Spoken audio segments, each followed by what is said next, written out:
പക്ഷെ കുഴപ്പമില്ല, നമുക്കിത് മാറ്റി വെച്ചിട്ട് ഇനിയിപ്പോൾ അങ്ങനെ പൊട്ടിക്കാൻ പറ്റുന്നുണ്ടെങ്കിൽ കുറച്ച് പേരെ ആയിട്ടുള്ളെങ്കിൽ വീണ്ടും ഇങ്ങനെ വെക്കുക. ഇങ്ങനെ വെച്ചിട്ട് ഈ സൈഡ് ആക്കിയിട്ട് ഇതൊക്കെ പൊട്ടിക്കാൻ നമ്മളത് ഇതേപോലെ.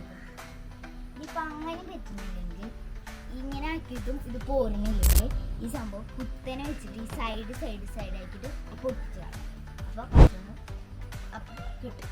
ഇനി ഏറ്റവും എളുപ്പം ഇത് വെച്ച് ചെയ്യണതാണ്. ഇത് വെച്ച് ചെയ്യണ അറിയണവർക്ക് ഇത് ചെയ്യണതായിരിക്കും എളുപ്പം.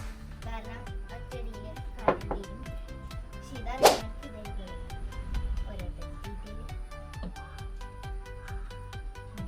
ഞാൻ അച്ഛൻ ഇത് പോയിട്ട് എൻ്റെ അപ്പാപ്പനെ ഇങ്ങനെ ചെയ്യാറ്. ഇവിടെ ഇവർ ഇത് വെച്ചിട്ട് ചെയ്യാറ്. അതിൻ്റെ അച്ഛൻ വീട്ടിൽ ഇത് വെച്ചിട്ട് ചെയ്യാം. അങ്ങനെയാണ് എനിക്കത് വെച്ച് ചെയ്യാനാവുക. അല്ലെങ്കിൽ ഒരു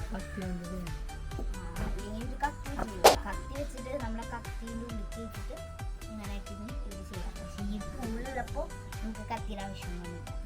കുറേയൊക്കെ നമുക്ക് പൊട്ടിയത്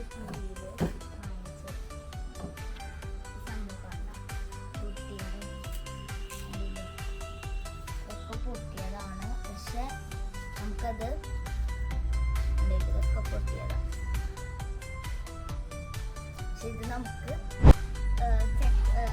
രണ്ടാമത്തെ അടയ്ക്കാൻ വേണ്ടി പൊട്ടിയതൊക്കെ മാറ്റി വെച്ചിട്ട് നല്ലതൊക്കെ മാറ്റി വെക്കാം. നമ്മൾ തൂക്കം നോക്കിയിട്ട് നമുക്ക് ചിലപ്പോൾ കുറച്ച് നമുക്ക് നിറയ്ക്കണം. കുറേ നാളായിട്ട് ഉണക്കി വെച്ചിരിക്കുന്നത് കൊണ്ടാണ് കുറച്ചൊക്കെ ഇങ്ങനെ കേടായിട്ട്. പണ്ട് അന്നാന്ന് ചെയ്യുന്നതുകൊണ്ട് ഇതേപോലെ കേടാവാറുന്നില്ല. ഇതിപ്പോൾ ഇങ്ങനെ കേടായി തുടങ്ങി. കാരണം നമ്മളിപ്പോൾ വെച്ചിട്ട് കുറേ നേരം ഉണക്കിയതിന് ശേഷം കുറേ ദിവസം കഴിഞ്ഞിട്ടാണ് ഞങ്ങളത് പൊട്ടിക്കുന്നത്. അത് അന്നാണ് ഉണക്കിയപ്പോൾ തന്നെ പൊട്ടിച്ച് കഴിഞ്ഞാൽ ഇത്തരം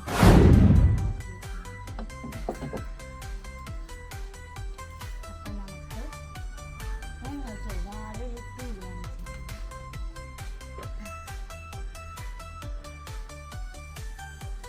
ഇത് അടയ്ക്ക പൊട്ടിക്കാനുള്ള